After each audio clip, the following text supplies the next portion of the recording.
Friends welcome to my channel. आज के आमी आपनादेर संगे चेयारेर कवर तैरी करा शेयर करब। आमादेर जे चेयारेर कभारगुलो थाके सेगुलो किन्तु आमरा परिष्कार करते पारि ना, नोंगरा हये जाय। तार जोन्नोई किन्तु आमि एकटा चेयारेर कभार आपनादेरके बानिये देखाबो। प्रथमे एर मापटा निये निते होबे। प्रथमे लम्बार मापटा निये निते होबे।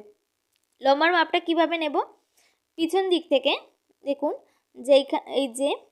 जेखाने काटटा शेष हयेछे सेइखान थेके आमि फितेटाके धरेछि, धरे निये सामनेर दिके एभाবে যে কাঠটা শেষ হয়েছে সেইখান পর্যন্ত আমি কিন্তু মাপটা নিয়ে নিয়েছি। আমার এখানে লম্বার মাপ হয়েছিল 23 ইঞ্চি। এরপর এর চওড়ার মাপটা নিয়ে নিতে হবে। চওড়ার মাপ এইভাবেই ধরে দেখুন আমি এক পাশ থেকে ধরে আর এক পাশে এই যেখান পর্যন্ত এই কাঠের বিটটা আছে সেই পর্যন্ত আমি মাপটা নিয়ে নিলাম। এর মাপ হয়েছিল আমার 24 ইঞ্চি। এরপর পিছনের দিকটা যেখান দিয়ে আমি হেলান দিই সেই দিকটা মাপ নিয়ে নিতে হবে। যেমনভাবে সামনের দিকটা নিলাম সেই রকমভাবেই নিয়ে নিচ্ছি। এই যে বিট থেকে এক পাশের বিট থেকে ধরে কাঠের অপর পাশের বিট পর্যন্ত যতটা মাপ হচ্ছে সেটাই কিন্তু মাপটা নিয়ে নিতে হবে। আমার এখানে 21 ইঞ্চি হয়েছে। এরপর এর যে লম্বার মাপটা নিয়েছিলাম মাঝখান দিয়ে সেটাই কিন্তু এই দুই পাশের লম্বার মাপ, আর দুই পাশের লম্বার মাপটা নেওয়ার দরকার পড়বে না। বোঝা গেছে?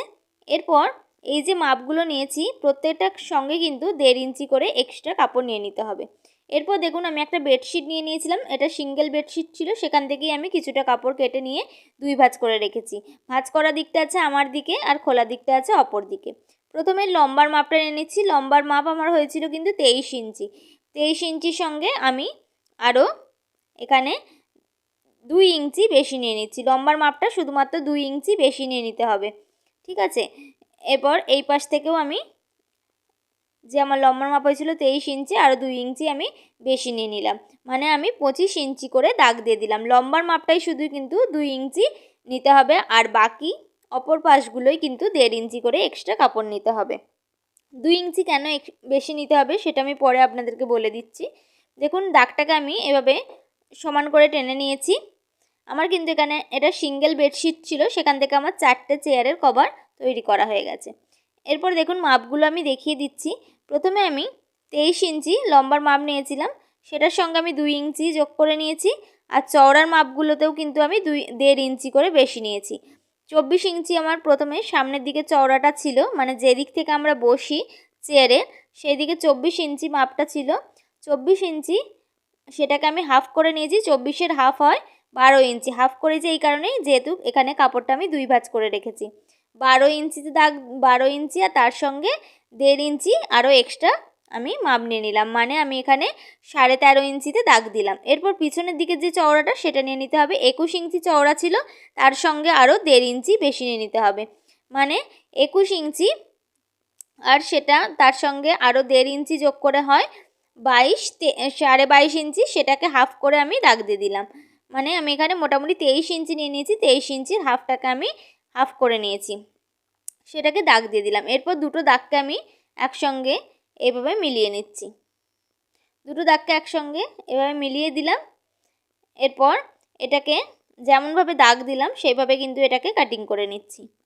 আপনারা পুরো ভিডিওটা দেখুন, আশা করছি ভিডিওটা আপনাদের ভালো লাগবে।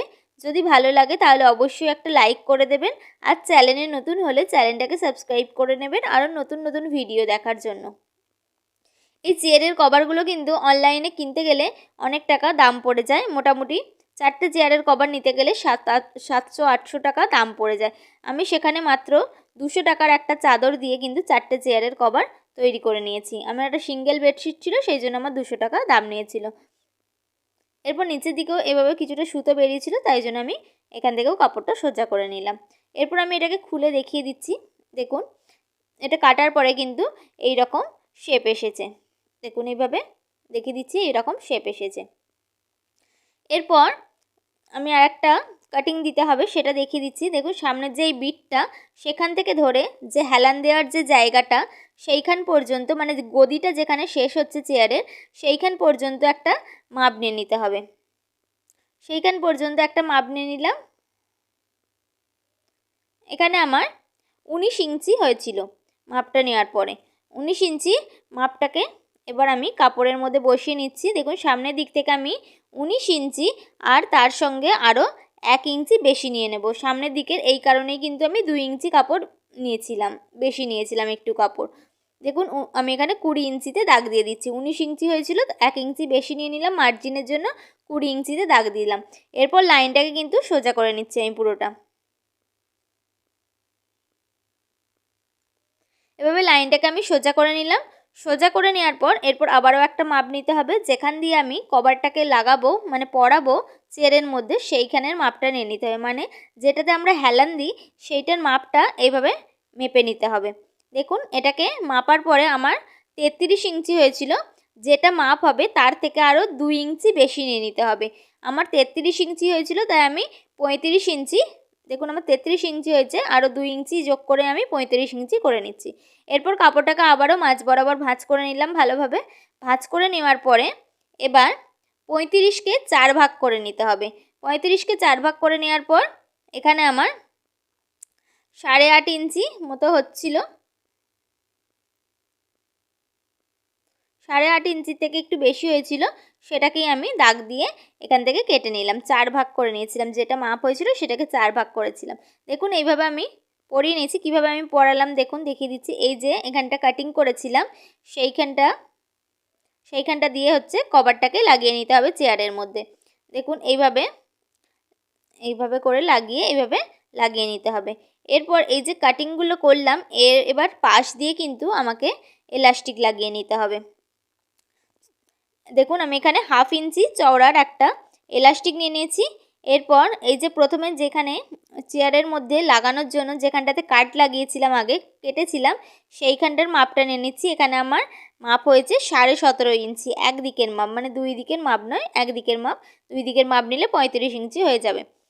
17.5 ইঞ্চি নিয়েছিলাম, যেটা মাপ হবে তার থেকে এই যে এলাস্টিকটার মাপ হবে আরও 6 ইঞ্চি কম নিতে হবে। মানে 35 ইঞ্চি হয় দুদিকের মাপ করলে, একদিকে 17.5 ইঞ্চি, দুই দিকের করলে 35 ইঞ্চি হয়, তার থেকে আরও 6 ইঞ্চি কম নিয়ে নিতে হবে এলাস্টিকটাকে। আমি এখানে 29 ইঞ্চি এলাস্টিকটার মাপ নিয়ে নিয়েছিলাম। এরপর এলাস্টিকটার এই যে মুখ দুটোকে আগে আমি সেলাই করে জুড়ে নিচ্ছি। আপনাদের কাটিংয়ের যেটা মাপ হবে তার থেকে আরও 6 ইঞ্চি কম করে এলাস্টিকের মাপটা নিয়ে নেবেন, তাহলেই হবে। এরপর প্রথমে এলাস্টিকটাকে এইভাবে কাপড়ের ওপর উল্টো সাইডে রেখে এভাবে আমি সেলাই করে নেব। এভাবে রাখলাম, রেখে এবারে এলাস্টিকটা একটু টান দিয়ে কিন্তু সেলাইটা করে নিতে হবে। এভাবে মুড়ে নেব। মুড়ে নেওয়ার পরে এলাস্টিকটা একটু টান দেব, টান দিয়ে কিন্তু তারপরে সেলাইটাকে চালাতে হবে। দেখুন এভাবে যেমনভাবে আমি ভিডিওতে দেখাচ্ছি সেই রকমভাবেই কিন্তু সেলাইটা করে নিতে হবে। এলাস্টিকটা কিন্তু অবশ্যই টান দেবেন, নাহলে কিন্তু কম পড়ে যাবে। এভাবে কিন্তু সেলাই করলে ফিনিশিংটা একদম খুব ভালো আসবে। আমি সেলাই করার পর আপনাদেরকে দেখিয়ে দিচ্ছি কীরকম ফিনিশিং আসবে। আমার কিন্তু পুরো রাউন্ডটাতেই এইভাবে সেলাই লাগিয়ে নেওয়া হয়ে গেছে। এখন পুরোটাতে সেলাই লাগিয়ে নিলাম। এরপর আমি দেখিয়ে দিচ্ছি এর ফিনিশিংটা কেমন এসেছে। এর কিন্তু যেমন আমরা প্যান্টের এলাস্টিক লাগানোর সময় মাঝখান দিয়ে আবার সেলাই লাগাতে হয়, সেটা কিন্তু আর লাগাতে হবে না। দেখুন একদম খুব সুন্দর ফিনিশিং এসেছে। এরপর আমি এটা লাগিয়ে নিয়েছি চেয়ারের মধ্যে। এরপর এই যে কোণগুলো বেরিয়ে আছে এই কোণগুলোকে কিন্তু এবার সেলাই করে নিতে হবে। কিভাবে ভাঁজ করবেন আগে দেখে নিন।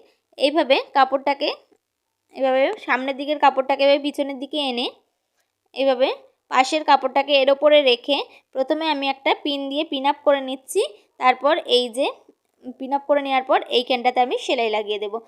যে 4টে কোণ এভাবে একই রকমভাবে আমি এভাবে ভাঁজ করে নিচ্ছি কোণগুলোকে। দেখুন এভাবে যেমন আমি ভিডিওতে দেখাচ্ছি ঠিক সেই রকমভাবে আমি এভাবে পিন দিয়ে আগে পিন আপ করে নিচ্ছি। পিছনটাতেও কিন্তু একই রকমভাবেই আমি এইভাবে কাপড়টাকে ভাঁজ করে নিয়ে আমি পিন আপ করে নেব।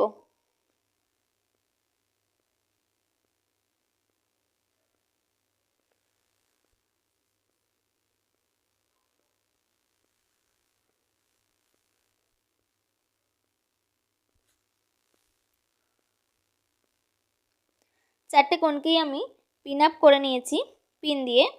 এরপর যেখান পর্যন্ত সেলাই লাগাতে হবে সেইখানে আমি চক দিয়ে দাগ দিয়ে দিচ্ছি, মানে এই কোণটা পর্যন্ত সেলাইটা লাগাবো, যে পিন আপটা করলাম এই কোণটা পর্যন্ত সেলাই লাগাবো, সেই কারণে আমি এই কোণটা পর্যন্ত একটা চক দিয়ে দাগ দিয়ে দিলাম। দেখুন এবার সেলাই লাগিয়ে দিচ্ছি যেখানটাতে পিন আপ করেছিলাম, ঠিক যেখান পর্যন্ত মার্কিং করেছি সেইখান পর্যন্তই কিন্তু আমি সেলাইটাকে নিয়ে এসে তারপর সেলাইটাকে বের করে নেব সুতোটাকে। এইরকমভাবে কিন্তু আমি 4টে কোণকেই সেলাই করে নেব। এরপর পিনটাকে খুলে নিচ্ছি। এবার আমি আরেকটা কোণও সেলাই করে দেখিয়ে দিচ্ছি। এভাবে 4টে কোণকে সেলাই করে নেওয়া হয়ে গেছে। এরপর নিচের দিকটাতেও এভাবে এলাস্টিকটাকে নিয়ে নিয়েছি। আপনাদের চেয়ারের যা রাউন্ড হবে, মানে চারপাশের যেটা মাপ হবে সেটার থেকে এলাস্টিকটাকে আরও 6 ইঞ্চি কম রাখবেন। রাখার পরে এইভাবে এলাস্টিকটা একটু টান দিয়ে দিয়ে কিন্তু সেলাইটা করে নেবেন। যেরকমভাবে আগের সেলাইটা দেখালাম ঠিক একই রকমভাবেই এই সেলাইটা করে নিতে হবে। এলাস্টিকের মাপটা কিন্তু অবশ্যই আপনারা কম রাখবেন।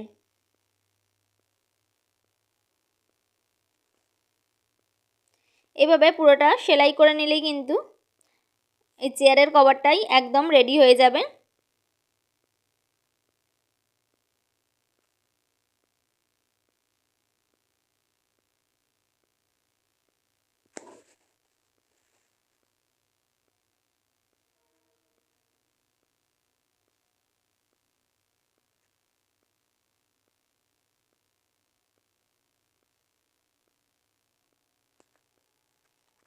পুরোটাতেই কিন্তু আমি এরকম সুন্দরভাবে ভাঁজ করেই সেলাই করে নিয়েছি। পুরোটাতেই আমার কিন্তু সেলাই করে নেওয়া কমপ্লিট হয়ে গেছে। আর চেয়ারের কভারটাও আমি লাগিয়ে নিয়েছি। দেখুন এটা কিন্তু লাগিয়ে নেওয়ার পর এরকম লুক এসেছে। এর ফিনিশিংটা কিন্তু খুবই ভালো এসেছে। দেখুন কোণগুলো কত সুন্দরভাবে বসেছে। এর পিছনের লুকটাও দেখিয়ে দিচ্ছি আমি কীরকম এসেছে। দেখুন পিছনটা এরকম দেখতে হয়েছে। পুরো ভিডিওটা দেখে আপনাদের কেমন লাগলো অবশ্যই কমেন্ট করে জানাতে ভুলবেন না। ভালো লাগলে অবশ্যই একটা লাইক করে দেবেন। আর চ্যানেলে নতুন হলে চ্যানেলটাকে সাবস্ক্রাইব করে নেবেন আরও নতুন নতুন ভিডিও দেখার জন্য। আমি কিন্তু এই রকমই আরও নতুন নতুন ভিডিও নিয়ে আপনাদের কাছে চলে আসব। আজকের মতো এই পর্যন্তই।